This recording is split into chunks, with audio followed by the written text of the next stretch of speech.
Did you ever imagine that you become this like TikTok star? You know what I'm saying? No. I mean, Well, my daughter, Vivi, said, Mom, come on, do a dance. I'm like, I'm not going to do a dance on TikTok. yeah, She's like, just stand up. And I was in my sweats.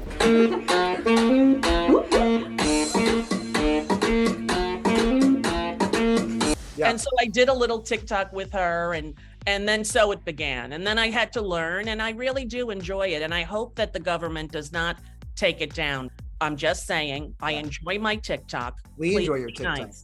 Leave TikTok alone. Gotta tell you that I'm a little geeked out. I'm sure you get Aw. this a lot, but your talk show made a huge impact on this little queer kid. So That means so much to me. You don't even know. I I have just to have to tell say, you.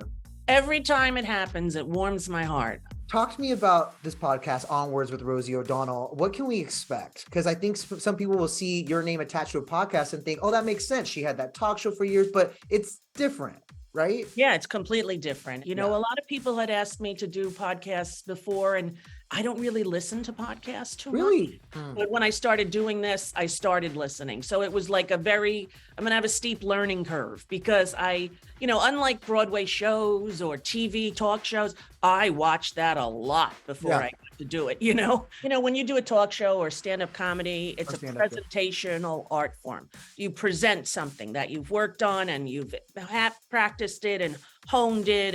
And I'm trying to have more of a conversational presentation than a performative one. Sure. So, I was thinking after we recorded a couple of the interviews last week, I said, I should have called this Chatting with My Friends because, what do? You call your friends and you say, could you help me out? I'm trying to figure out how to do this. Would you come by to my house? And, I was very lucky. I have wonderful friends and I've met some great people and I get to talk to artists that fascinate and inspire me and to real people going through struggles that I meet in my life and on TikTok sometimes. Do you think you'll ever have your kids on the podcast and have conversations with them? Yes, when, Dakota, I'm living here with my youngest. And so the 10-year-old said she would have conversations with me. Oh my gosh. She knows a lot of facts. She has autism. Right. She's very verbal and she enjoys doing the little TikTok videos. So I said, will you come and sit down with me in front of the microphone and we can just talk? And she said, all right. Then she's so curious and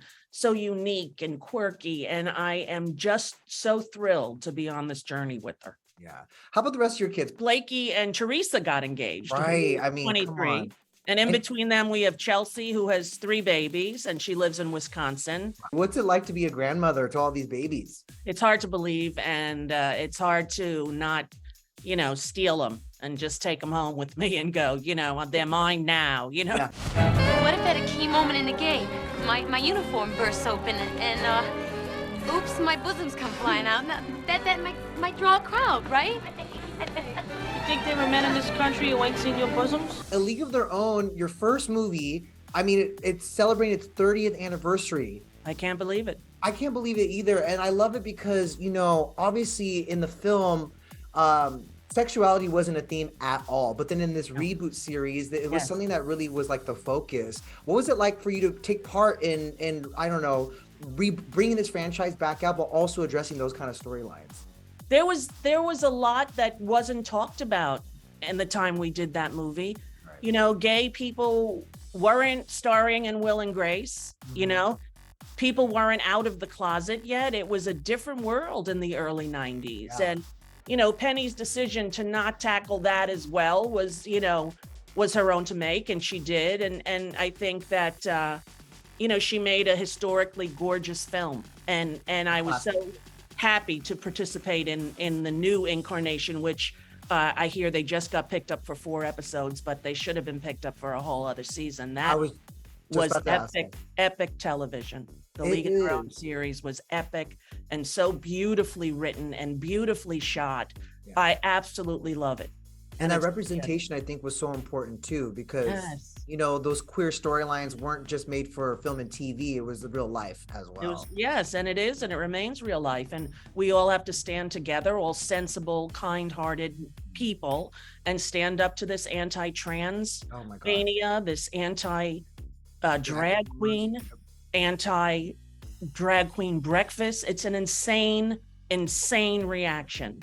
And we have to question all those who would perpetrate that, going back and back by all of these grounds, all of this ground we have covered, you know, in our lifetime as gay people. Just for me to think you could be out and in show business, I never thought that. When I was a little kid, nobody talked about who was gay. No one, you know? So the world has changed, and I'm very happy that I'm here for the ride. Speaking of queer icons, your pal Madonna, Yes. you know, she's been fighting the good fight for a long time. She's also going on tour. Are you going to try and catch her while she's in town? Oh, I'm going to catch her many times. I think I'm going to go opening night. I've had so many times that I've been lucky to see her perform. She's a meteoric talent. She's a once a generation talent. She's an Elvis.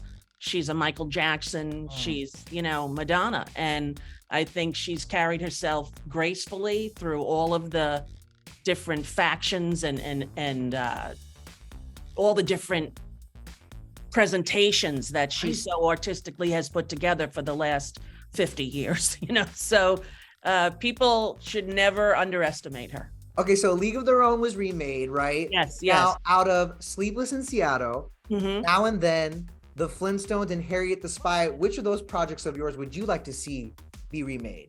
Well, you know what would be a great story? I just thought of it now. Michelle Trachtenberg taking care of her old mother who's kind of losing her marbles. And it's Golly and it's Harriet. Wouldn't that be something? I'd do that in a minute. I mean, I need you guys back in a project together. I think that was so long she's ago. a wonderful young girl, and she's grown up into a great young woman. And I can't even believe I've known her since she was a baby. Are you able to reflect and look back on the amazing things you've done throughout your career, or are you all about moving forward, onwards, if you will? Yeah, onward, not necessarily like throw things out, but just like here I am now. And if I've got 30 summers left, I'm a lucky woman. Let's make every single one of them count. Let's get together with the people that we love. You know, I'm one who enjoys getting older because my mom died at 39. So I remember thinking, God, is it going to be over when I'm 40? And here I am 61. And it shocked me every single year that sometimes I look in the mirror, or I'm not even, and I catch a glimpse and I go, oh, there's an old lady. Oh, it's me. Like the physical changes, like you don't see yourself as you are, you know what I mean? And it's just, it's wonderful. I feel like 0 to 30, you're just figuring out what's going on. 30 to 60, you're having kids, you're getting married, you're getting divorced, you're figuring out your life. And then 60 on, you have to decide how much quality time left and what do I want to do with it? Now I'm doing a podcast, which I often call a blog. That shows you how old I am. I call people, I go, hey, Ricky, do you want to come on my blog? She's like, blog? Who has the blog, Rosie? That's so good. Yeah, but it's been really a wonderful thing. And I'm hoping that this is the balance I needed.